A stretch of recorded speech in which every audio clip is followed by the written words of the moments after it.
Click that, drag, and there we are.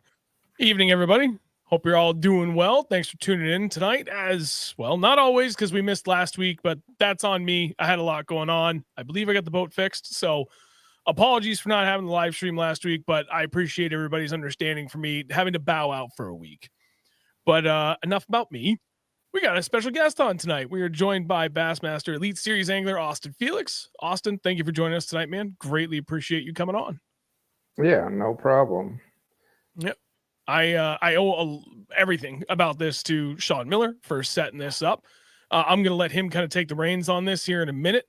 There is one thing not related to this, but, related to bass fishing that I do want to share. For Defiant Fishing, the baby bird has been sold out for a while. That thing has been kind of doing really, really well all over the country. If you were interested in a walking bait, the baby bird is like a really good step into that kind of bigger swim bait realm. They're having a drop like literally right now, 3 minutes ago, 8 p.m. Eastern. It went live. I'll put it in the chat in a second so you can get to the website and take a look. If you're interested, grab them while you can because they're going to sell out fast. And I don't know when the next restock is. So if anybody's interested, by all means, go check that out. I've said my piece. Oh, one last thing. Everybody that is here watching, thank you very much. We greatly appreciate everybody that tunes in every week. Whether you're watching on YouTube or Facebook, doesn't matter. Please leave a like. I really, really appreciate it. It helps a lot. Now, with that said, Sean, take the reins, bud. I guess what we're going to talk about tonight is pinging a minnow, whatever you want to call it, hover strolling, Cindy rigging, Demiki rigging, whatever. Anything that has to do with throwing a minnow, forward-facing sonar, targeting pelagic fish. We're gonna pick Austin's brain here a little bit. So what we're kind of looking from the audience for is some questions. We want to, as Sean said here in the post, this morning, we want to try to keep it nice, keep it friendly, no matter which side of the coin you fall on here. This isn't about debating forward-facing sonar, good or bad.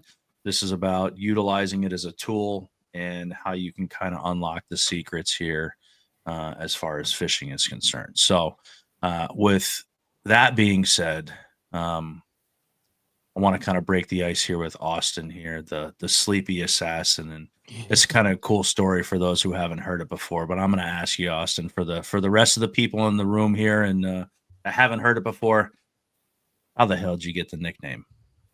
Oh, that was Mercer's doing, per usual. He's got names for half the Elite Series guys. I got in my rookie year, I think at Santee Cooper. It's my first top 10 of the year. And he just it was a combination, I guess. I was known at FLW for wearing pajama pants and stuff all the time when I was fishing. And somehow he knew that. And then just the way I acted on live, I was more stoic and even keel, didn't get super excited. And he thought that I was asleep. So he started calling me the sleepy assassin. And I'm like, you can either lean into it or lean away from it. And I decided we might as well just lean into it because you gotta be good. You gotta be a badass to be an assassin. So you got that going for you. Yeah, you gotta be fortunate to get a Mercer nickname. So I'm glad I did. A good one too. All right, so talk a little bit about throwing a minnow on a jig head to target fish. Like, let's start here at the top of I guess at the beginning of the topic here, and we'll kind of dive in from there because it's a very deep hole we can go down with this. But when do you use it, and kind of how do you use it? I mean, at this point, I have it's way broader technique than you think it probably is at this point. I have at least one tied on at any given time. And usually I'll have 3 or 4 rods tied on with minnows year round because you have to change your setup based on the size of the bait, the depth of the water, and like how you're fishing it. So whether you're fishing in fishing fish in 30 to 50 feet of water, you need a almost completely different setup than you do for fish that are less than 10 feet.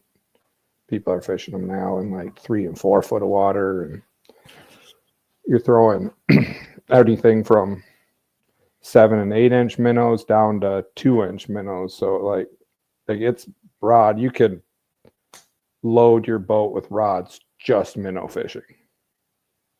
It's expansive. I 100% believe that based on some of the days I had late in the year last year on a particular pond that, Sean, you're very aware of in Vermont. I'll be there Friday and Saturday this weekend. I'm excited for it. But there's one particular area where like 10 to 15 feet outside weed line, and they were stacked out there, and I was doing well. But then in another area, the largemouth like to get really deep out there, and they'll sit like 42 feet and just a few feet off the bottom, and either trying to get right over kind of the very, very end of the grass that really was like 8 to 10 feet, different setup versus what I was doing for those largemouth that were down at the bottom and like 42-ish feet. So I'm not an expert at this. I enjoy it. I've been successful, but not at the level that you have been for just the sheer number of hours in different bodies of water you've applied it to. But you're absolutely right. Even up here in the Northeast, like it's you can go very, very extreme examples of where it can be applicable, and even on any given day, you can fish both ends of those extremes. Yeah, and I think honestly the most important thing in minnow fishing seems to be the rate of fall of your bait. You want it as slow as you can get it while still being able to get it down to the fish and still being able to hit the fish consistently. So that's kind of why you have to have so many different baits rigged up, from a 16th ounce head all the way to like a ½ ounce head, depending on the depth of the fish and the depth of the water. Can you elaborate a little bit on the weights that you're using and when you're using them? I mean, I run a 16th ounce, 3/32, and an 1/8 ounce a lot. Like, if I'm less than 20 feet, I'm running an 1/8 ounce or less most of the time. And what does that do for you when you're fishing a minnow, fishing something that light? It allows you to get the rolling action without moving the bait near as much. So it hovers in place more, and like the longer you can keep it sort of in place without running away from the fish, the more likely you are going to get bit at this point. Okay. The other thing, hold on, I'm getting a whole bunch of random stuff going on here. It's all good. But yeah, the same thing. Like when we were on Champlain, we were fishing 30 to 50 foot deep, and I was throwing a 3/8 ounce head. Like, people go heavier. I find the heavier you get, the less action you get out of a bait. It's a lot harder to get a ½ ounce head to roll correctly. The lighter you go, the easier it is to get it to flip over on its side.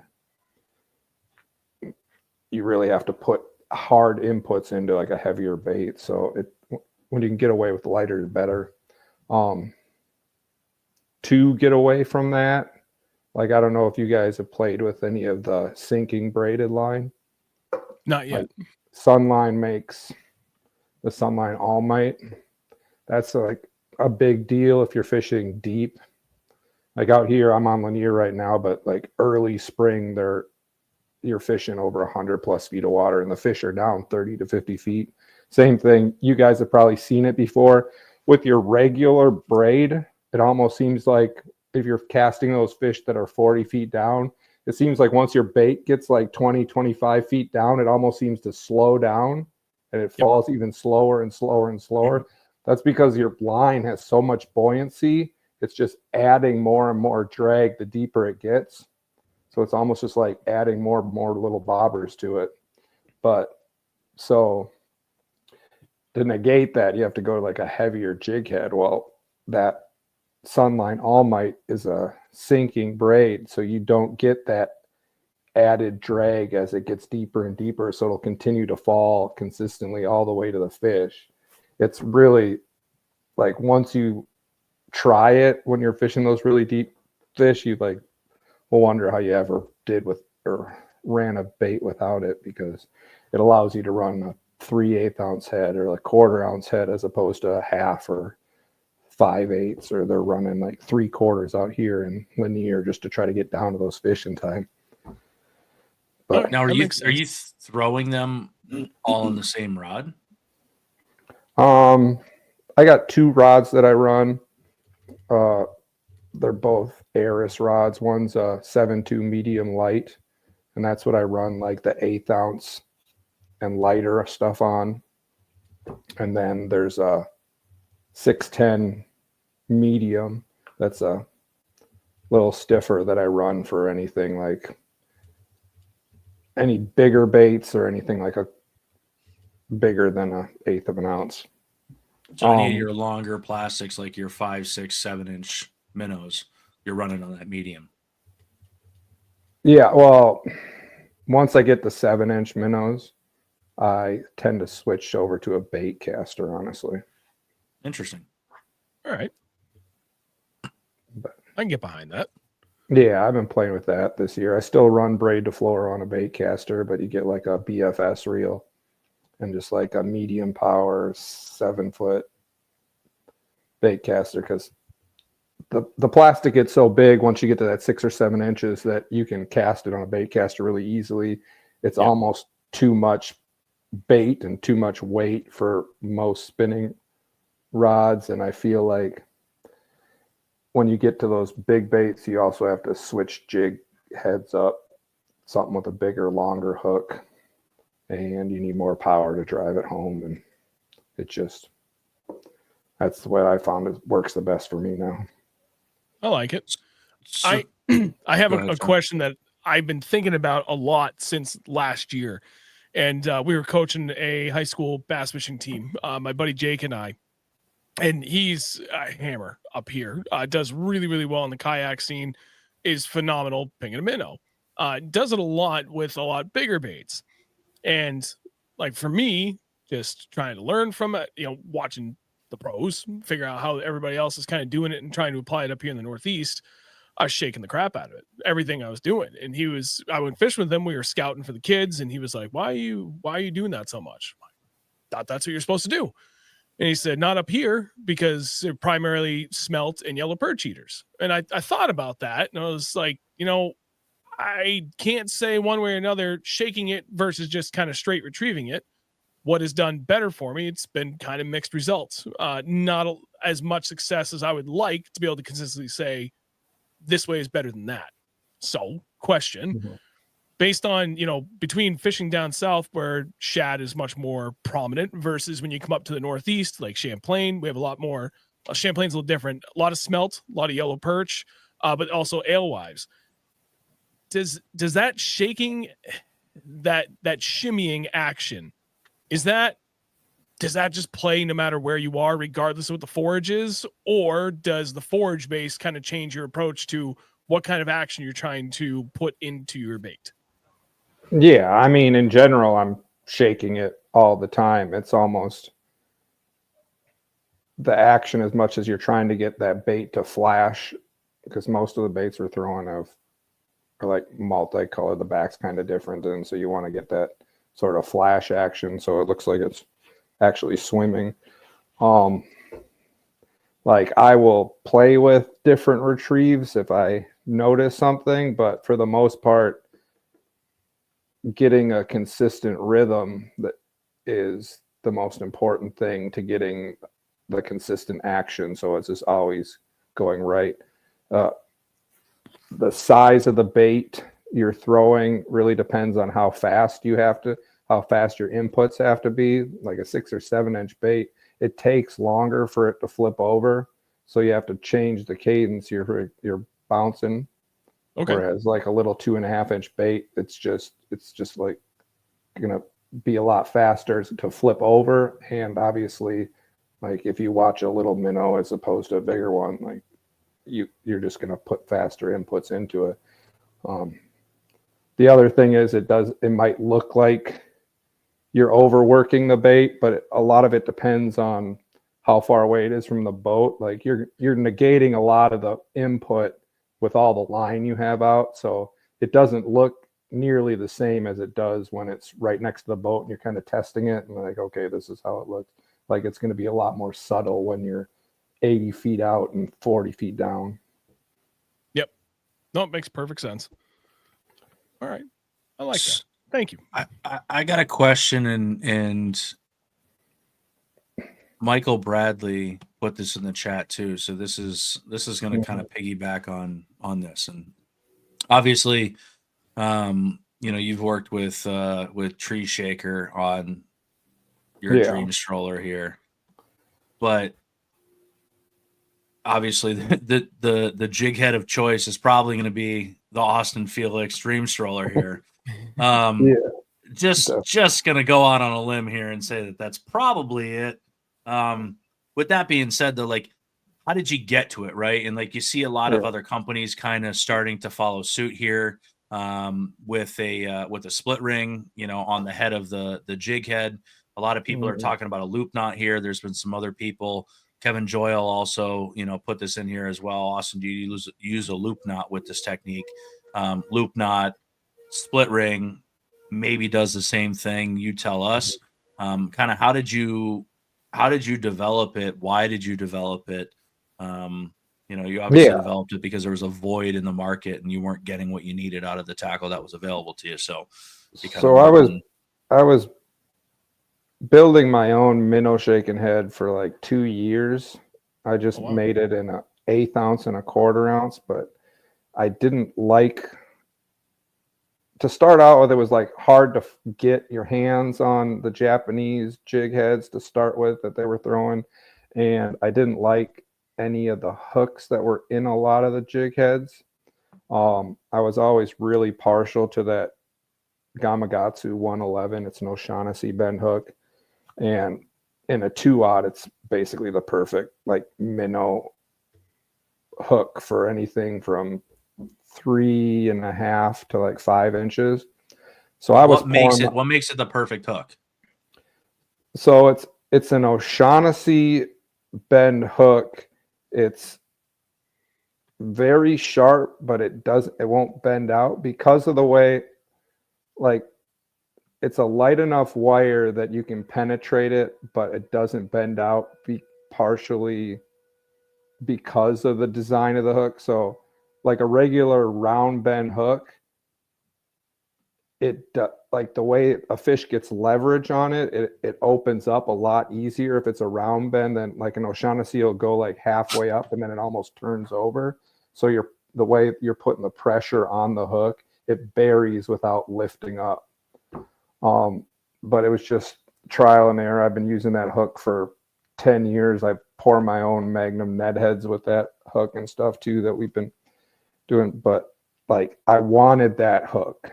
So I started throwing that hook and it was just the perfect thing. I'd pour 100 or 200 and I would end up having to give them to a bunch of elite guys who all wanted to steal them from me. Like I've given Taku and I've given a bunch of guys, they all run them. But the thing is,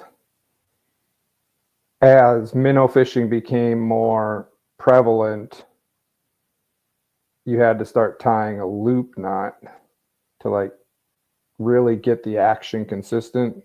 They wouldn't just run up and eat it on anymore. And I despise a loop knot. Like I'm sure a lot of guys are throwing them. It's just not nearly as strong as like say a double San Diego jam.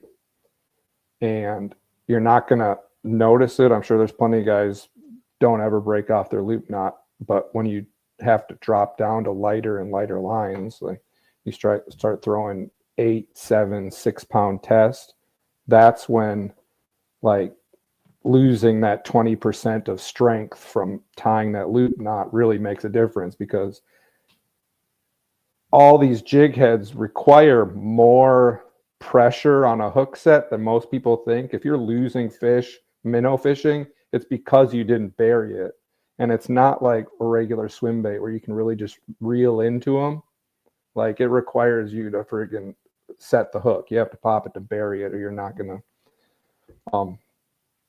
gonna lose fish. Well, when you have to do that, or inevitably you do that on 6-pound tests, you're gonna start breaking line. So the way to get around that, Ryugi makes a size 0 split ring, which is minuscule, but it was the size required to fit something in that hook eye. Yep. Because most split rings are just too big to fit in a normal hook eye. So I started doing that, and I run that through there and make like 50 of them, and I was tying straight to that. And that was like, I was doing that for the last year and a half, and like, it worked great. And I kind of kept it in my back pocket. Like, a few of my buddies knew I was doing it and stuff like that, but it was the best of both worlds. It gave you, your bait was free floating, but you still could tie a strong knot to it. And then last year I got out of a contract with a jig company I was with. So I called up Tim at Tree Shaker, because I've known him forever. And I was like, you want to build this? Like, I thought like the minnow craze was big enough now that I feel like it was worth putting out the jig head. And I really feel it's the best one on the market by far. So we played with it some, tweaked it a little bit, moved the lead around so it's a little off center so it rolls over better. Instead of, we still use that 111 hook, but we cut off the eye and we molded a hook hanger into it so there's more space, so we could then put a welded ring onto the hook hanger. So, and yeah, just played with it for a while last year, came out with it at ICAST last year, and it yeah, we've sold a lot of them, got a lot of really good feedback. Obviously now a couple other companies ripped it off and are doing the welded ring thing also with moderate success. Like the Biz Bait one looks like it, like, I'm not going to say anything bad about it, but It's not that the one, dream stroller. no, yeah, and I know Missile's coming out with one now too, but I think they're charging like $5 a jig for theirs currently, or that's what it's going to be at Tackle Warehouse, which is quite expensive. It's like, So when it comes to jig heads, one of the big things, I guess a lot of the questions that a lot of people have, and I've had this question at one point too, right? Was what shape jig head do you go with? Right? You have the yeah, good Smeltinator question. jig that is a very, very well-known jig head that's used by a lot of guys, and people swear by them. I mean, I use them too. I used to use them. But I also use a ball head style jig as well. What makes you pick up one or the other? And why do you pick up one over the other? I mean, at this point, there's really only one that I pick up. Like, I've used this Smeltinator before, more so straight demikiing. That's like vertical fishing under the boat stuff, hanging it. That's where I fished that one. One nice thing about it is the hooks they put in it. You can get a small enough hook that you can run a really small bait, like a much smaller bait than you could with my Dream Stroller. But yeah, I mean, I've ran the Horizon heads and the owners, and it's just, I either didn't like the hook, thought it bent out, thought it was too heavy or too light, and it's just, and it required a loop knot most of the time, or requires me to put a split ring on it. But do you feel like the ball head imparts a little bit more rolling action with less effort? I think it's sort of the optimum shape because you're not getting any drag anywhere. Like, I don't see the advantage to having like a minnow head shape. And that might just be me, but I don't think the fish notice the difference. So, and that was just also me pouring my own heads unpainted for so long and having success with it. I don't see the advantage of it, whether it's painting a ball head or molding one that has gill plates and stuff like that. I think you're just imparting more cost into the jig head, and then you're gonna have to move that on to the consumer then too. So they're gonna have to pay an extra 50 cents a jig head because it's got eyes on it. Yeah. Right. No, paint schemes and details catch fishermen, not fish. Right. Guilty. Like, my thing now is like, I just want to build the best one I can for like each setup where I've got essentially the 3.5 to 5 inch bait jig head completed.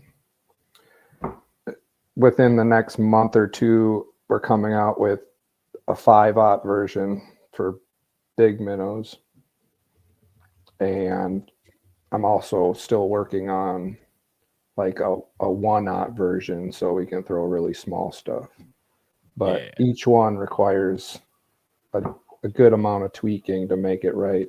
The 5/0 one we're coming out with is actually going to have a Ryugi hook in it because it was the correct diameter for a 5/0. When that 111 got into a 5/0, the diameter of the hook kept getting bigger and bigger to the point where it's practically like a finesse jig hook. So,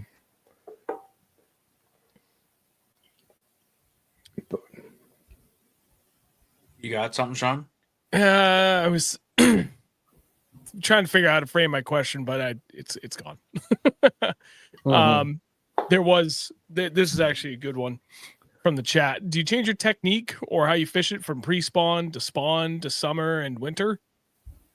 I mean, you're changing based on just the fish's position and the column and the depth that they're in. I mean, like pre-spawn / winter, they're going to be in the main basin, and as they work shallower, you just lighten your equipment up, or you lighten your jig head up, and just as you go. And like I said before, it's really all about rate of fall, as slow as you can get while still getting it to them. If they're cruising around in the back of a pocket and 8-10 feet of water, you can get away with 330 seconds and still hit them on the head. And so that's really the only difference. I don't really like have a system as to like what size bait or anything I use when and where. It's more of a trial and error. Like, you catch a few and you see what they're coughing up. Like, you remember on Champlain, they were coughing up minnows that were like 1.5 inches. Yeah. So like, I was taking 3.5 inch scented jerk shad and cutting the head clean off of it and then threading it on there just to make it as compact as possible. Just kind of match the hatch. If there's big gizzards, throw a 6 or 7 inch bait at them. Like, it, a lot of times also they haven't seen that. Like, this craze is sort of starting in the middle and going out both directions. Like, everybody throws a 4-inch minnow now, and they've seen a lot of them. So like, the craze is going to either head smaller or head larger is where I think like we're going to go as it becomes more normal and then sort of peters out. So it's just another technique like throwing a Caroline rig or anything else. Right. Now, when you're doing it, right, are you using more natural colors, or are you using colors that stand out from the ball of bait, right? Because people think about fishing a minnow around actively schooling fish or actively feeding fish that are targeting bait balls.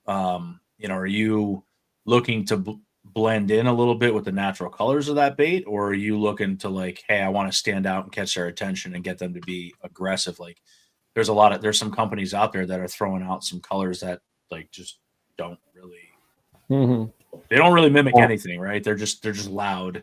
You can attract a lot of attention. I mean, I mainly throw whites and silvers or something like a little clearer if it's cleaner water, but I guess I stay pretty natural all the time. I'm not into siren yellow or any of that stuff. I don't see the point of it. I'm sure smallmouth fishing, there's a time that they absolutely destroy it, but are they going to destroy that and not destroy one that's just silver? It doesn't really, like, I haven't found a time. Like, I have more confidence throwing a silver or a white bait or like a pearl bait. Is it just because you're throwing that around the fish that are targeting that color forage? Is that a correct way to frame that? Yeah, it's natural, but like if you're going, like, for instance, like the Senate jerk shad was one of the original ones that everybody was throwing. So you got like smoky shad, which is silver, and it's got silver and blue flake in it, but it's like really opaque. That's better when it's a little bit dirtier. But then you also have bad shad, which is sort of the similar color, but it's more of like a clear gel. So like you get into cleaner water, you get more light transmission through the bait and stuff. Like, it can look different to the fish, and like one day they'll see it better, one day they'll see the other one based on cloud cover or water clarity or anything. Just keep it natural, but you kind of brighten it up or make it more translucent depending on how clear the water is and how they're acting. So with that being said, here, one of the comments from Dan was, what's your go-to minnow in stained water and clear water? It could be size, it could be colors. I run Sakamata shads, obviously. Everybody runs those. A 5 and a 6 inch I tend to run. The Raid fish roller, I really like those in the 5 and the 6 inch. When I go to smaller baits, I tend to still run the Senate jerk shad. Like that 3.5 inch Senate jerk shad is a really good bait. Like I said, as far as clear water, I'll go, the clearer the water, the clearer the bait I will be comfortable running. And as it gets more and more stained, I'll go to more opaque bait or more of just like a pearl white bait. Okay. A little bit more contrast. Yeah. It's all about just getting them to see the bait. Yeah, no, it makes sense. I'm picking up what you're putting down. Mm-hmm. So you'd said that this is something you have tied on year round. And for us, at least up here in the Northeast, you're Minnesota, so ice out to ice in. Right now, in the northern half of the country, where a lot of people are still dealing with pretty cold water. Like, I mean, man, the last 3 weeks, it's been all over the place. I've been anywhere from 42-degree water up to as warm as 51-degree water down in Cape Cod a couple of weeks ago. I would say mid to upper 40s is probably pretty consistent for everybody right now. And our weather's been very up and down. So we're not at like that good point of that 48-degree water where everything's trending up and they're starting to get a little bit more fired up, moving closer to the shallows, they're getting more aggressive. Like, they are still very much all over the place because our nights have still been too cold. So 48-degree water temp, they're fishing still more like it's 42. It's strange. With that in mind, what is your go-to in that colder water? And more specifically, size. Not necessarily weight of the head, but the size of the bait. You know, you're talking like very early pre-spawn, very late winter, very early spring. Again, where they're still acting like we're closer to ice out than we are to like a true pre-spawn window. Mm-hmm. I mean, it's kind of cliche, but it like forage size really depends on it. Mm-hmm. Like we went to Texas last year to start on Toledo, and there's giant gizzard shad in there, but like I caught all my bags off of 3-inch minnows just because they seem to mostly be keying on thread fins, and the thread fins weren't that big that time of the year. So, in general, I would start with like a 3.5-inch, but again, I will have, if I think I'm going to be minnow fishing, I'll have a 3.5, a 4, a 5, and a 6-inch. Okay. Minimum, I'll have like one of each. Yep. And like even at the Pasquotank River last week, in my box, I had 3 minnows during the tournament, between like a 7-inch and a 5-inch and like a really light, like mooch minnow, just in case I saw something that I wanted to throw it at. Like, and that's cypress fishing. So it's just like, you got to have it. Same thing. Like I always have a wacky worm rigged up in the box somewhere, like everybody else does. Like at this point, I'll always have a couple of these ready to go too. All right. Do you ever use it around perch eaters? Because like a lot of the stuff we're talking about is on shad, is on alewives, like that kind of stuff. What about the bass that are feeding on perch? The yellow That's perch. something that is something we haven't talked about, but something that's really prevalent up here in the north. Yeah, smallmouth fishing, switch to like a green pumpkin or like a perch. Like you got a whole bag of perch color baits. You run it the same way essentially. It's just like when you get up to smallmouth country, you switch to gold jerk baits. Like you're gonna switch to a golden minnow. How are you fishing it though, right? Because if you're watching your like forward facing sonar 2D or whatever, like perch tend to, at least in my experience, perch tend to kind of relate to the bottom a little bit, and they don't kind of hang up in the water column in clouds the way that other bait fish do. Like, how are you fishing that differently with fish that are feeding from the top or feeding from the sides rather than feeding from underneath? I mean, you're just not focusing on the bait balls at all. You're focusing on the actual fish. Like that's what you're searching for anyways. And even if the smallmouth are feeding on perch, they're usually up off the bottom, kind of roaming in wolf packs like they usually do. So you just got to search for the actual fish and land a bait on them. Like perch is another time. Perch eaters is a great time to go with a bigger bait as well, just because like they tend to be 6 inches long or so. Yeah. I mean, right now in the Northeast, the perch are all nice and fat, right? They're getting ready to spawn. This is spawning time. So, I mean, perch is just a huge forage up here in the Northeast for sure. So, I mean, how far are you keeping the bait from the fish? Are you dropping it down to the fish? Are you keeping it above the fish? Yeah, so like that's the thing. Face? You need to get like it heavy enough that you can hit the fish, but the rule of thumb is as soon as they acknowledge the bait and start coming up to it, like that might be 10 feet above their heads, that might be 2 feet above their heads. But once they like acknowledge that they've seen the bait, that's when you like click over and start shaking it, let them come to it. You don't have to bring it to them once they know it's there. And it seems like the further you can get them to travel, the more likely they are to eat it. The more aggressive they become. Right.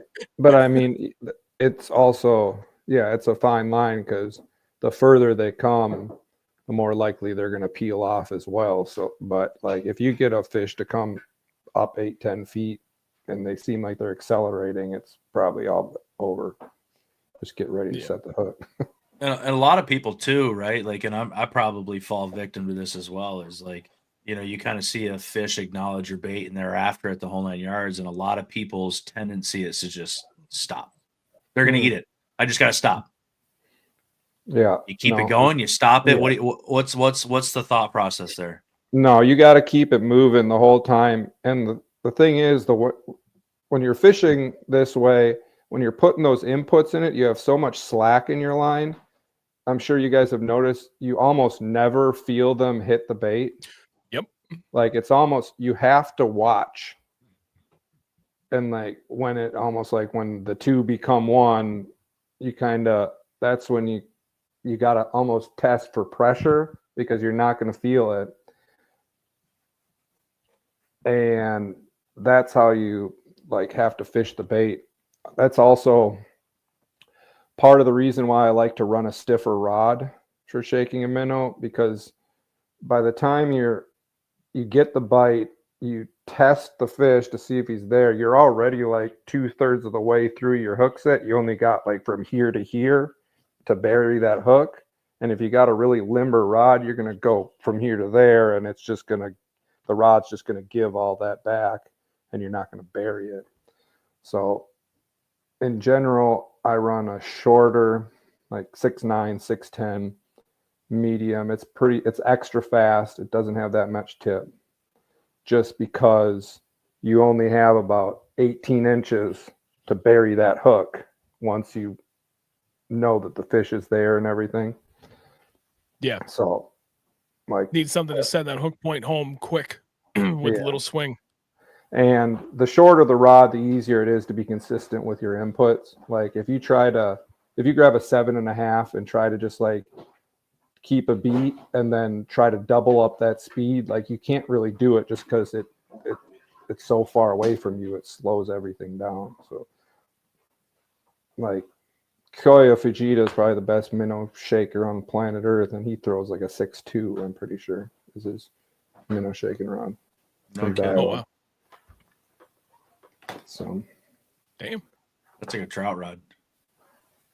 So our buddy Alec here, he had a really good question that kind of goes in line with what you were talking about, but this, I guess, brings is a gonna little get bit real more professional.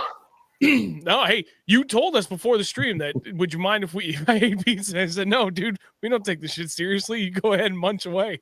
You can answer questions in between bites. What's the toppings of choice? Oh, yeah, what did you get? Last live stream with Derek, we were talking about pineapple on pizza. What are the toppings of choice here? Oh, just pepperoni and sausage.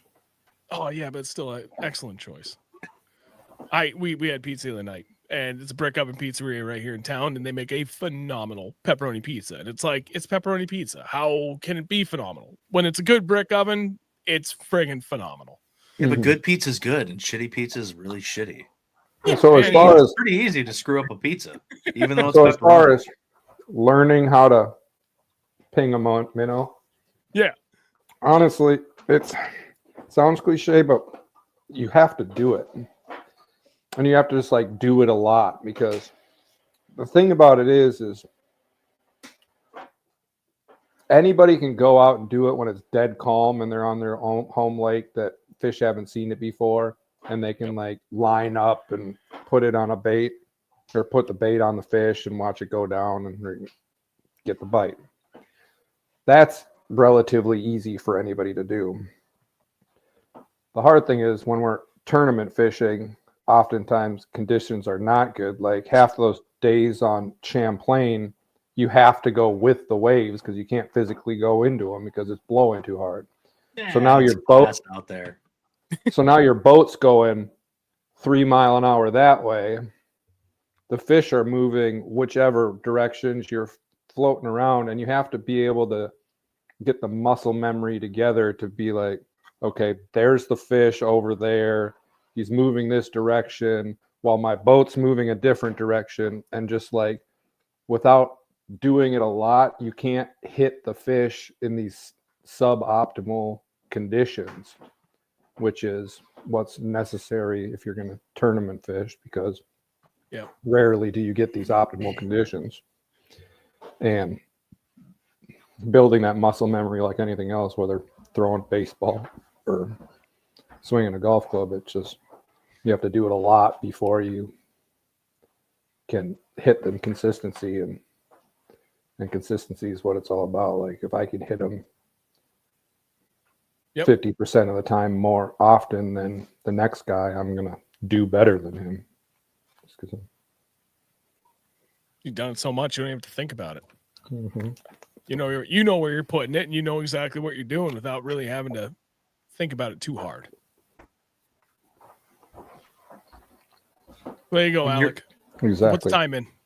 when you're You guys hear me looking chewing? for what's up? No, you're good. You're good. Okay. You're we Want to make can't sure hear you you weren't chew. listening to me. No, you're good. Wow. Just, this guy's just chewing loud. Just got a mouth breather over here. When you're fishing, are you making more casts or less casts? How do you determine when you cast at fish when you're seeing them on forward facing sonar? Like, how are you distinguishing between just fish and fish that are active that you want to cast at? I mean, cast at everything, especially to start out with. Like every lake, when you get there, at least to start with, you want to throw at everything until you kind of figure out where the right ones are in the water column, or like you can narrow it down later, but for the most part, you want to hit as many fish as you can during the day. Like if you see one, freaking throw at it. There's not a reason not to, Right. unless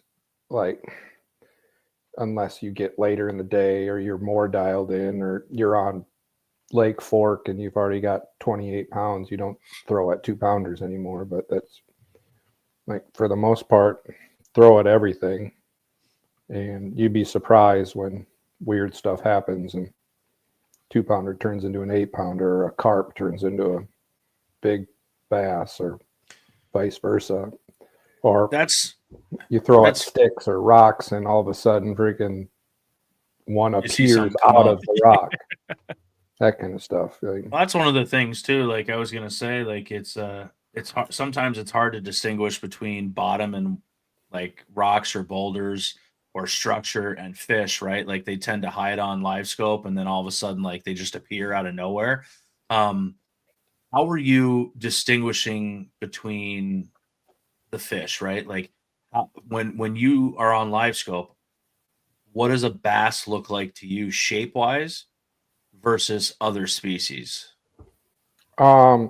Shape wise, it's really hard to tell. Kind of the only real way to figure it out a lot of times is to put a bait near them and see how they react, like the speed they react to something and just how they move around it. But I'm not somebody who can just look at a screenshot of something and be like, oh, that's a carp, or that's a catfish, or that's a bass. Like I can feel it out at any given lake after I've been there for a few days. Like Champlain, for example, after a while I can tell, like, oh, those are the drum that are just suspended up high and they're super lazy, and those are bass, and those are rock bass, and those are walleye, that kind of thing. But I mean, I asked because I at least noticed that like the bass show up as like kind of diagonal slashes a lot of times. That's what they kind of look like on forward facing sonar. I mean, like I was out on a lake in Vermont with my buddy Kevin Joyle, and we were catching suspended bullhead off the bottom, chasing bait in like 30 or 40 feet of water. It was the dumbest thing in the world.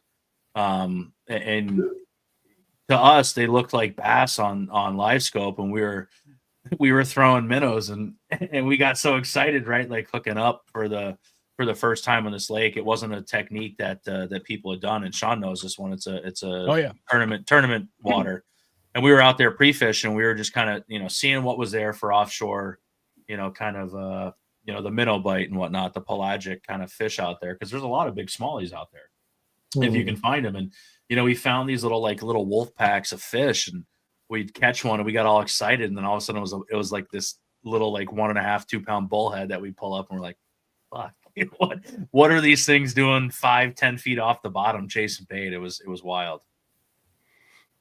You start to put together those pieces, though, like you said. Like I agree with you, Austin. I can't look at a screenshot and be like, oh yeah, that's definitely this and this and this. I got to see how they react, or in a lot of cases don't react to like literally anything I'm throwing at them. First time I went to Champlain when I had forward facing sonar, like I'd gone out and using a couple lakes. I knew like the back of my hand. So like getting that understanding of what I'm seeing, I know there's rocks with some vegetation. There's almost always bass over here. Go through. Yep. Okay. I'm translating what I'm seeing to what I know. Perfect. Go to Champlain. Holy shit. That's giant. Sweet. Throw at it with a bunch of different things. And it doesn't react for 99% of the things I threw at it. And then it might kind of react. And I'm like, the hell? And then finally, oh, okay, that's a drum. I understand that. Seeing catfish middle of water column. First time you see it, you're like, oh, that's a magnum school of smallies, a big smallies. Then you throw it through it like 5 or 6 times and nobody does a damn thing. So, oh, okay. Yep. Nope. That's not, that's not what we're after here. But I tell you, it is funny as hell when one of those catfish does bite. First experience I had on that was Lake Erie last year, fishing with one of my subscribers. I was out there on Lake Ontario at St. Catharines, Ontario for a work trip for a few days. And I went fishing with friends. First day of that, I was like, I want to fish Erie. One of my subscribers took me out. We're out there tail end of the day. He's like, come look at the scope. We see the school, Mike. Okay, I think that's a school, big smallmouth. And so we both took a couple turns throwing different things, and none of them even budged. He was like, I'm pretty sure that's catfish. He pitches into tube, and finally one just barely shifts and slams it. It was a freaking like 12-pound catfish. It's pretty funny. That was a good trip for you too. If I remember correctly, there was a lot of like new PB alert text going on. That was the I go from Ontario to Erie to St. Lawrence, caught 2 7-pounders. Fuck you, Sean. And Sorry. yeah, that was a good trip for you, buddy. I went The up other there. thing is your picture on your scope changes throughout the season, and like depending on the body of water and the clarity and everything. Like Absolutely. going from Lake Lanier to Florida, and your screen looks totally different. It looks like you're like on Lanier. When I rigged my boat this spring, I could see a 3-inch minnow 110 feet out, like 40 feet down. And when I got to Florida a week later, I could barely make out my jerk bait like 50 feet away from me, just because there's so much junk in the water. And like it changes based on how much pollen. Like right now in the spring down here in Georgia, there's yellow pollen everywhere, and it gets in the top of the water column. So it almost looks like you have a ton of freaking interference like the first 8-10 feet down, just because it's been churned into the water. And like all that stuff changes your picture. It changes how the bass show up. And like, so it's really hard to just say like one thing or another, this is how it is, without feeling out the lake when you're there. Yep. Yeah, things that people wouldn't necessarily think about, but you're absolutely right. that turbidity can play quite the factor. Big words. Crunch. Well, I can't even elaborate on it. It's work related. Austin, I work for Airmar Technology Corporation. They make transducers for quite a lot of people. So we do a lot of fancy stuff with transducers. It's been a fun job the last 3 years. Nice. Yeah. There was Gunnar asked a question you'd answered before, but for people that got here late, this is another good one just to revisit. Are you throwing straight fluoro, which I know you're not? You said you're doing braid to leader, but what is your braid to leader? What is your braid to fluoro setup? And I know you said you do a lot of sinking braids as well, but is that always the case, or are you bouncing around depending upon depth that they're really hanging? Yeah, I only throw a sinking braid. Like I'll have a designated rod with sinking braid on it for if I'm fishing deep or fish that I have to get the bait 30 plus feet down. Yep. If I'm fishing shallow, just whatever your normal braid setup is just fine, whether it's SX1, Power Pro, it's all just fine. It actually might help a little bit because the added buoyancy, it keeps it up in the column when you're trying to fish 6-8 feet. It has the opposite effect, which helps you keep the bait above the fish. You can run something possibly a little bit heavier and get away with it because it's assisting. With the bait caster setup, I run it two different ways. I either run 22-pound all-mite if I'm fishing it deeper, and then I'll run to like a 14-pound Sunline leader, or I run just 30-pound SX1 or 30-pound braid if I'm running a big minnow on a bait caster shallow. And same thing, like 14 or 16-pound leader. Like I bump it all up a little bit. Nice. Sean, you're up. So we got some questions here in the chat that I don't want to dance around, but I'd be remiss if we didn't talk about kind of getting to throwing a minnow. I mean, like, we've talked about throwing a minnow, what kind of minnow, the jig head, the rod, the line, where to keep the bait, what kind of head, the whole 9 yards. But like a lot of times, and I feel like a lot of people, you know, are learning this, starting to master it, beginner at it, scared to do it. Depending on which phase of it you're in, you see a lot of people that are fishing offshore and just kind of seem to be fishing just in no man's land, like just out there, right? Like a lot of people are taught from an early age, like you're just going to beat the bank on a boat, or from the shore. Like obviously from the shore, you're limited, but if you're on a boat, you're on a kayak, you're beating the bank because it's a structure that you can see. A lot of times when you're throwing a minnow, you're targeting fish that aren't necessarily on structure, but they're following bait. They may be on structure, but you're really following those fish that are just kind of out there roaming, the pelagic fish that are chasing bait. But like, where do you start? How do you get to the middle of the body of water and go, okay, like I'm onto something here? Like, where do you stop the boat? Why do you stop the boat? How do you get to the middle of the water where you're fishing? Like, does that make sense? Yeah, it kind of depends what kind of lake you're like. For example, Toledo Bend last year, we were fishing the middle of these giant creeks, but honestly, just look for the river channel. Like the river channel is 40 foot breaking into like 60 out there in the middle of nowhere, and it's pretty narrow, but that seemed to be the best way to figure out where the fish were. You just hit the main river channel where it started in a pocket, like a major pocket, like out at the mouth of it, and just work your way in down that, just weave your way with the river channel.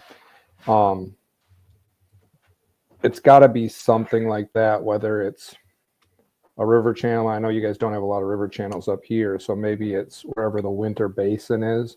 I mean, think about Champlain when we're talking about it, right? Like, I think that's a body of water that a lot of listeners are familiar with, that a lot of people have fished, or at least is on their bucket list. You guys have made stops there. You're not stopping there this year, but like, I mean, like, you know, the inland sea in there where a lot of guys love to fish. It's like, it's almost like a big bathtub, right? Like there's some islands there, there's some drops, there's some ledges, but you're not fishing. No one's fishing anywhere close to those ledges, in some cases, some of the islands and some of the drops and stuff like that. But most of the people are out there in 30, 40, 50, 60, 70, 80 feet of water chasing these fish, and just like seemingly nothing out there. It's just literally out in the middle of the water.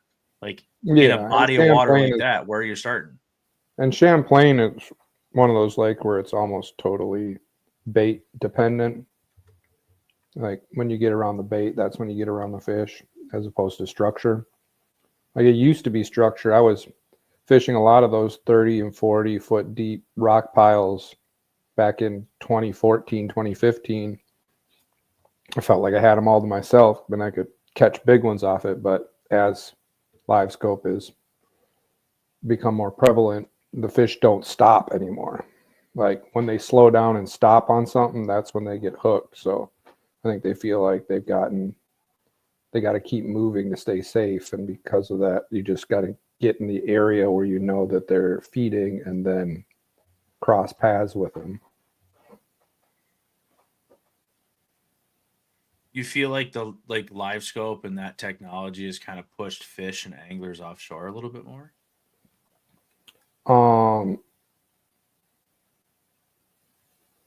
It's pushed them away from structure. It's like not even like I'm talking offshore structure that used to be just a small rock hump that I could count on. There's drop a drop shot down there and catch a big one because there's 3 sitting on it every time. And then over the last couple of years, they won't sit on it anymore. There might be a school around it, but they don't post up and feed on structure like they used to me. At least that's the way it seemed in the inland sea. I would agree with that. I mean, there's some stuff here and there that's out there, but majority of it is just kind of out in no man's land. You got to find like the bait ball, right? And like wherever there's a bait ball, chances are is there's kind of those active fish feeding around it. And if you can locate that bait ball and stay on the fish, right? It's like not where the bait ball is, it's where the fish are. And if you can just stay on the fish and just keep the trolling motor down and just pedal to the metal and go after, I mean, hang on, have your bicycle seat ready to go. Cause you know, your trolling motor needs to be on high and ready to move at a moment's notice. So yeah, it used to be, you go out there and you have a deep rock pile, you know, there's smallmouth on it. You catch a whole limit off of it in 6 or 8 casts. Nowadays you catch one out of one of these minnow schools, and by the time you put them in the boat, like they're out of view. They've just kept on rolling, essentially just left him behind. And we just, lost Charlie. Keep going, boys. like, that's all they're. Yeah, they just. It's like Canadian bacon with John Candy, where the seal stubs his toe and they go back and shoot him and just keep going on with the mission. When you're fishing a minnow, I mean, a lot of the stuff that we've kind of talked about, like we haven't actually said it, but like I feel like we're talking a lot about smallmouth fishing. How does it relate to largemouth fishing for you? Do you notice kind of the same patterns? Is it a different approach? Is it similar areas? I mean, to me, it's 2 different things. Yeah, it's different. It's slower and more meticulous. Largemouth fishing, more structure related, whether it's standing timber, brush piles, weed edges, stumps. grass. They won't come as far usually, so you gotta hit them with it. Are you using the same like techniques? Are you using the same minnow? Are you fishing it like over the top of grass and over the top of submerged trees and stuff like that? Like, I feel like the largemouth don't necessarily, and correct me if I'm wrong, right? Like you see a lot more than I do, but I feel like the largemouth don't tend to roam as much, kind of chasing bait like the smallies do, right? The smallies just, they're on it and they're just moving constantly. Like the largemouth seem to be a little bit slower and don't necessarily chase as much. Is that correct? Yeah, like the keying on bait, like smallmouth or largemouth will act like a smallmouth like in the winter, like when they're keying on bait, like the Texas deal. If you're doing the same thing that MLF was there 2 weeks before us and they were all minnow pinging and throwing it little bait, but where smallmouth will continue to do that into the summer, largemouth tend to just find a little home and hunker down somewhere, which you can still minnow fish doing.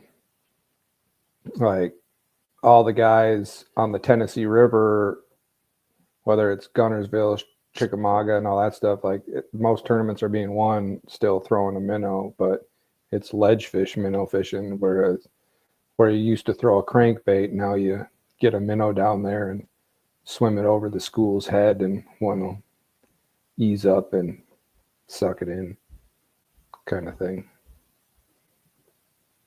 Fair enough. We're gonna ask a question here from Dan. if you could pick one combo rod for pinging minnows, what would it be? And I know obviously, you work with Eris rods, but like just in general terms for those out there, like if you could only choose one setup, what kind of setup are you choosing? And I think it's like length, action, power, the whole nine. What are you going towards? Less than 7 feet, like that 6'9", 6'10" is a really good area. I'd say something around a medium action, but you want it extra fast. You want a little bit of tip, but a lot of backbone, so you can bury that hook. And that's basically it. Just whatever your favorite reel is, 2500. I just throw mostly Shimano stuff, 2500s. Fishing line, like I said, it really depends. You can throw 10-pound SX1 for the shallow stuff, and then for the All Might, which is the sinking braid, I think I saw somebody ask about it before, what it was called, Sunline All Might. It's extremely thin. So like you're going to look at it and you're going to see, I think like 7, 9, 11-pound test. That stuff's like thread. Like the lightest I will go in All Might is 13-pound. And that is extremely thin. So for most guys, if you're going to just put it on one rod just to like have a designated one for that deep thing, I probably go with like the 16-pound. If that's too thin for you still, you can go up to the 18-pound. They all cast like a rocket. So like it's not like regular Power Pro. If you go down from like a 10-pound regular Power Pro to like an 8-pound regular Power Pro, you're going to get an extra like 30 feet of casting distance just because there is a big difference in the diameter and it's not that smooth. With this, whether you're throwing 16 or 18, you're going to be able to cast as far as you want and be able to do it. So like that's it. I run anywhere from 7-pound fluorocarbon leader all the way to 16 if I'm using a bait caster, just whatever I can get away with. Like I want to go as heavy as I can get away with, but sometimes they're pains in the ass. So since we're talking about rods, tip up or tip down, and why? Ooh.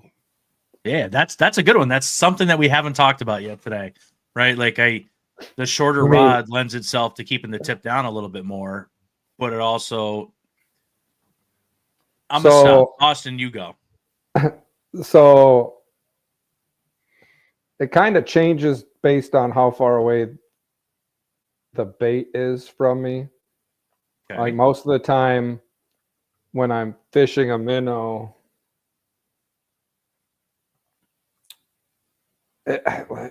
I'll start lower and end higher, but do you feel like having it higher slows the bait down a little bit and keeps it where it's at? Like what's the thought process behind it?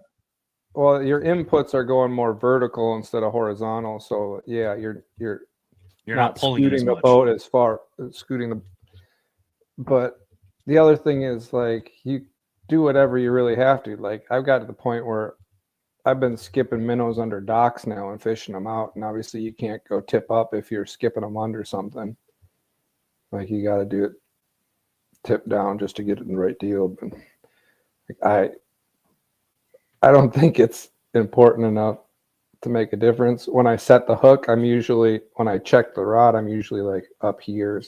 I'm not doing like a low sweep or anything like that. You're pulling up instead of pulling across. Yeah, I find it easier to feel weight if I'm checking instead of, I don't know, it just doesn't feel comfortable to me. That's a question I never really even thought about. Well, we're gonna ask it a different way here. Our friend here, Joe LaBarbera, asked, Austin, are you into tacos tapping the tip in the water? No, I don't usually do that, but like they're really good at him, and Kyoyo both do it. but they also run heavier line than you think, but like a lot lighter jig heads than you think a lot of times too. So the lighter the jig head, the more input you can put forward, and it won't like glide as far. Like if you have a heavy bait, it'll shoot a lot further forward. But you said they use heavier line and a lighter jig head. Why? Yeah, like I don't know. Kyoyo likes to run like big line. Like if you watch him on Champlain 21, he just like boat flips everything. And when you watch him set the hook, he like really hammers on him. I was just saying, yeah, he jacks him up. Yeah. And like the same thing with Taku. Like Taku doesn't like bait casters. So like he'll run a spinning rod with the 20-pound leader as opposed to running a bait caster whenever he can get away with it. So like it's kind of a goofy deal, but it works for him.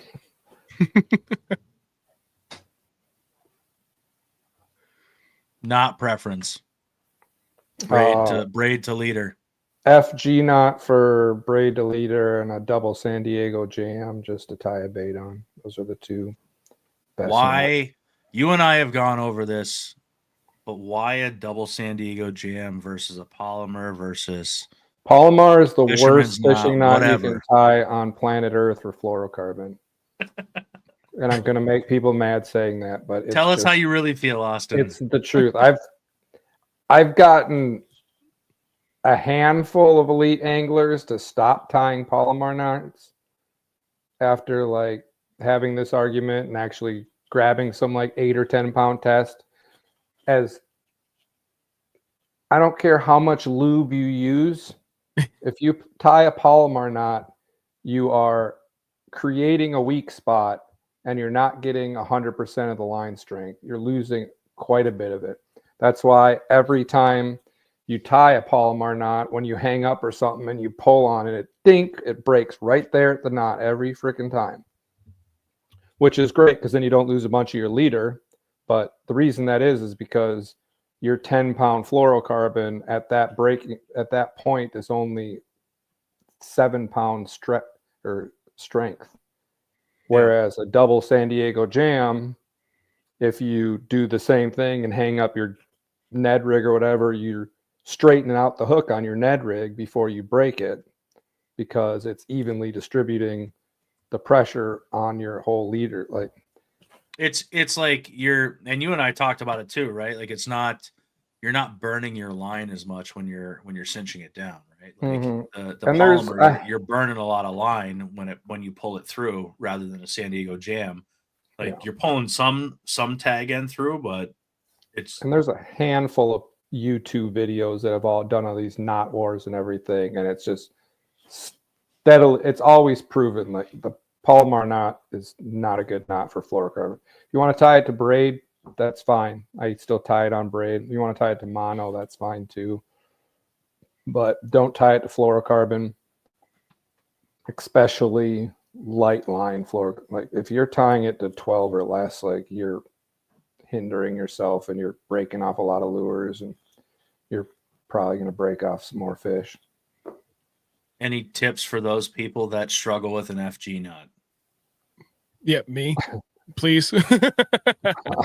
I mean, tie an Alberto then or an Albright. I tie an Alberto. Like that's fine. Like I did it forever. The thing about an FG knot is if you're reeling it into your reel, an FG knot comes in and out of your reel and it comes through your guides a million times better. Oh yeah. Because of the one tag line versus the two. Plus, if you're like running heavy leaders, like if you're flipping or doing something like that, when you get down to 20 or 25 pound fluorocarbon and you're running 30, 40 pound braid, like if you do an Alberto with that big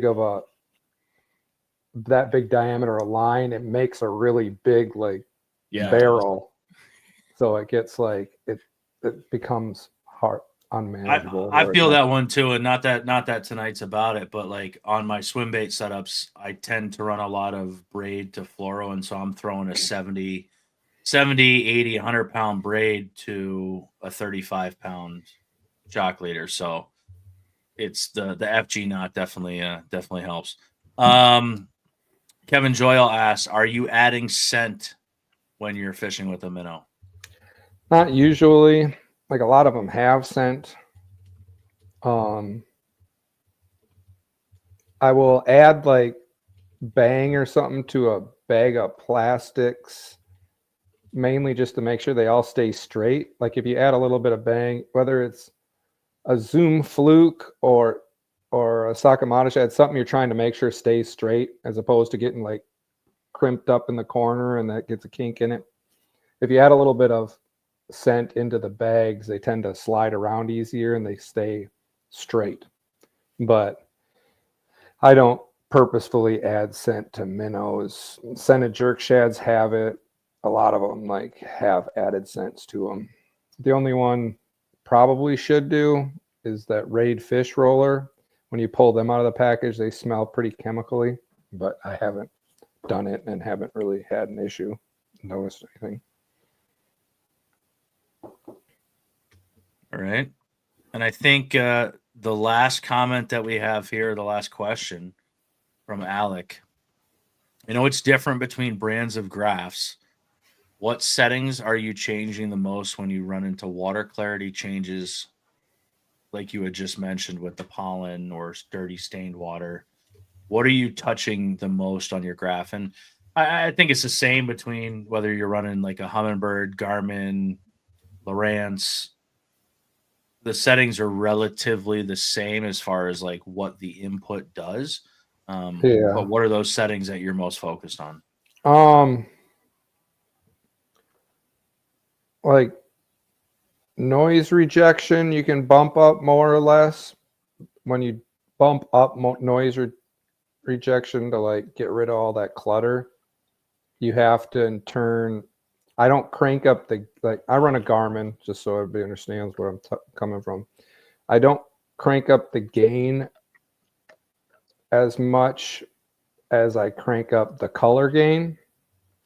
Color gain, I feel, is more important when you're trying to see your bait, when you're trying to see fish. It just increases the intensity of your spot and makes it hotter. So like regular gain is just going to make everything get kind of cluttery as you crank it up. Whereas color gain, if you have a fish with a dot and it's like fuzzy on the outside and then like the hot spots just like right in the middle, the more you crank up your color gain, the bigger the hot spot's going to be. So like if you crank it to 100, the whole fish dot will be like that really bright, intense return. And like what that does is make it so if you are not directly on your bait, it gives you a little bit more leeway because it's going to like increase the heat signature essentially. So it just makes everything pop a lot more. That's really so like if you're getting a ton of clutter, increase your noise reduction, go from like low to medium, but then increase your color gain a bunch. Don't really touch your regular gain. contrast. Where are you? All right, I'm just gonna rapid fire really quick live scope questions at you real quick here. So be quick here, people. Write it down. Where are you setting your gain? Anywhere from like 68 to 71, kind of, depending. Where are you setting your color gain? Low to mid 80s usually. Where are you setting your color limit? I still have it just running. My color limit running on factory. So you're on auto, like your auto color limit. Yeah. See, I try to run it like less than like 15 or so. I try to get a bunch of stuff, and I notice that a lot of people like who do it well, everyone's out for like the clearest picture, the whole 9 yards, but you learn to read between the interference there, but you get a lot more out of it with the interference there. That's just my kind of that's my take on it. Like I run my noise reduction on low most of the time. What about ghost reject? I have it off. Ghost reject off, and TVG on or off? I don't even remember what if I got it on or not. For me, I was always taught like anything like super deep, not super deep, right? 15 or more, like 15 feet or more is like TVG is on. Anything shallow, TVG is off, and I don't know what the hell it does, but that's just what I read on YouTube, and I've been sticking with it. It's been working for me. So right.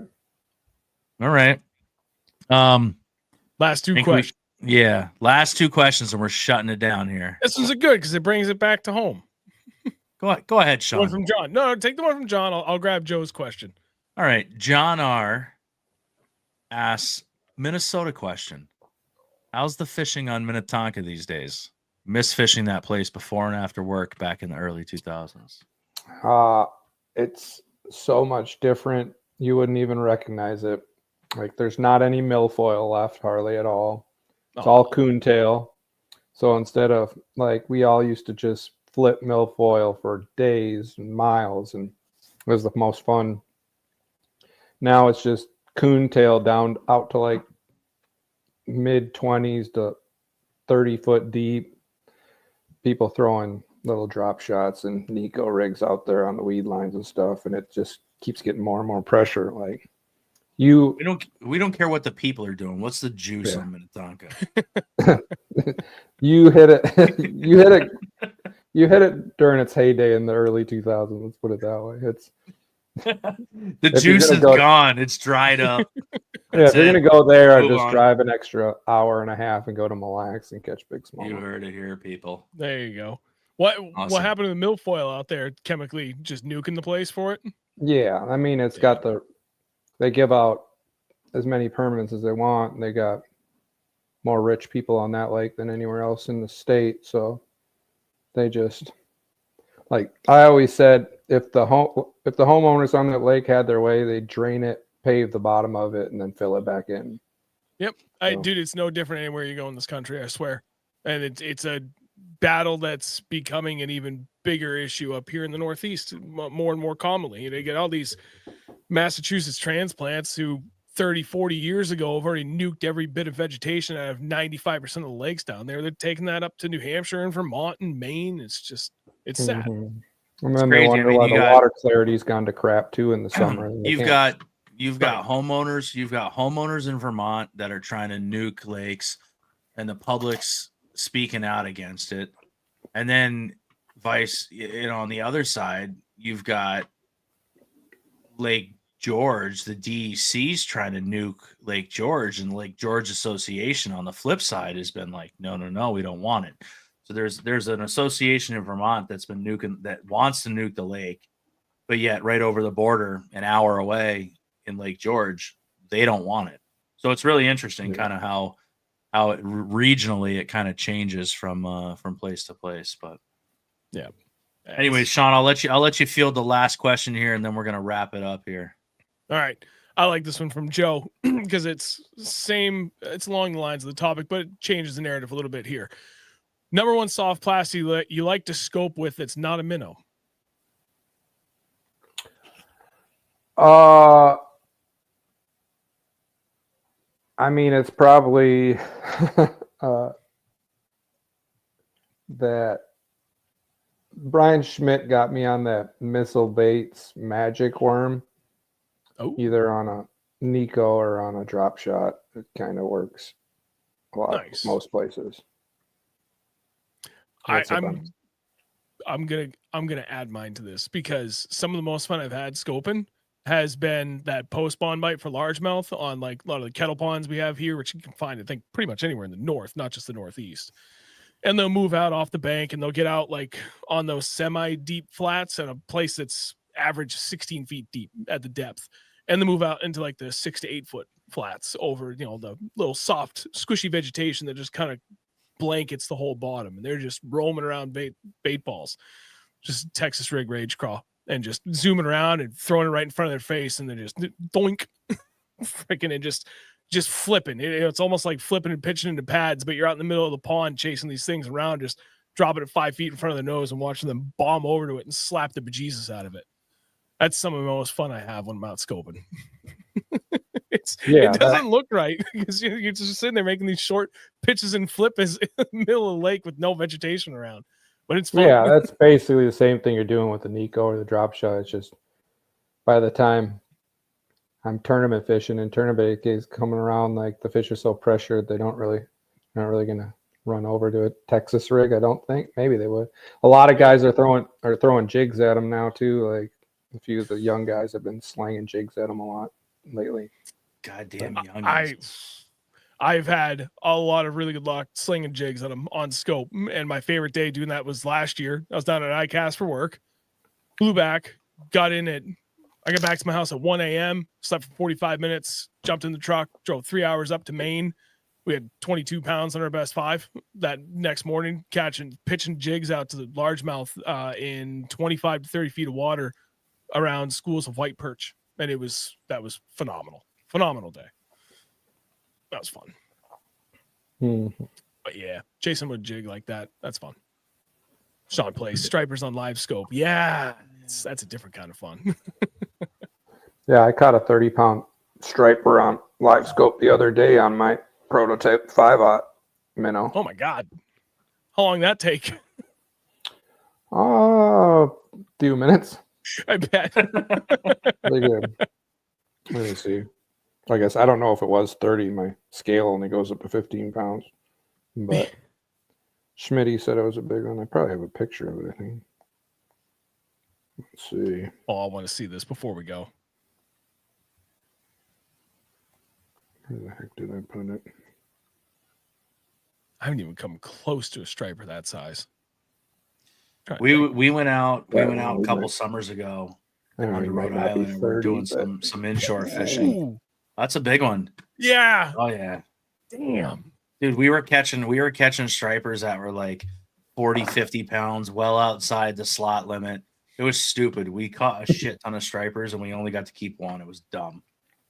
Right? Like it was fun, like catching them on some light gear and light setup, but yeah, we didn't get to keep anything. We had one striper that we got to go home with because everything was too big for the slot limit. The slot limit was something like I can't even remember. It was like 38 to 41 or something like that. And dude, we were just 35 to 38, whatever the fuck it was. I can't even remember. Yeah. It was like, but we were just catching hogs, dude. Like we caught a couple 50-pound stripers, like just ginormous on these like little sand eels and shit. And like it was so cool.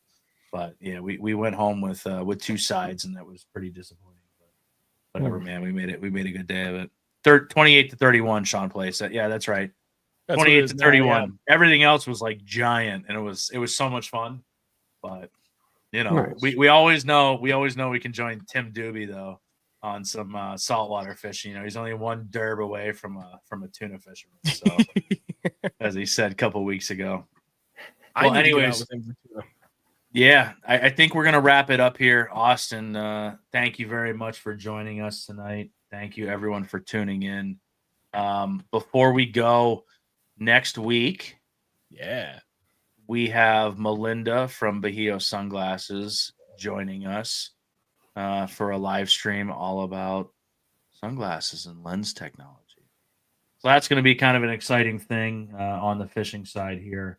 To kind of talk about something that's fishing related, but completely unrelated to fishing. The sunglasses. So I'm going to put this here in the chat. Don't forget, you can email her. You can text her. I'm not going to put her cell phone number up here yet. We'll do it next week again. You can email her your order. You can go on BahioSunglasses.com. You can use code ReelNorthernBass with her. Just make sure that you mention Real Northern Bass, and that's good for 20% off of your order, glass or poly lenses. Great selection, some new frames, some different colors, some great lenses to choose from. Just ordered another pair for a buddy of mine. He is not watching here tonight. He's watching Survivor with his buddies. Boo. stupid. What? But yeah, it's dumb. Like I'll reserve judgment, but he doesn't know he's getting a pair of sunglasses here in a couple of weeks when he comes up to join me for some epic pre-spawn glide bait giant swim bait fishing on some local lakes up here in upstate New York. So looking forward to that. But yeah, thank you very much, Austin, for joining us tonight. Yeah, Yeah, thank no you. problem. Greatly appreciate your time, buddy. Yep. That's all we got. So again, thank you everybody that tuned in tonight. Greatly appreciate it. Sean said, Belinda from Bahio next weekend. Bahio. Yep, there we go. Next week, 8 p.m. as always. I'm not sure what's going to be going on after that, but we should not be missing anything after this. And very soon here, we'll be doing a special up on Lake Champlain. I'll be up there May 14th to the 18th, and we're going to do a special from the lake up there the 14th, that Wednesday. So we got a lot of good things coming too. That was on top of this. But again, Austin, thank you very much. Everybody else, thank you. And we'll catch you guys next week.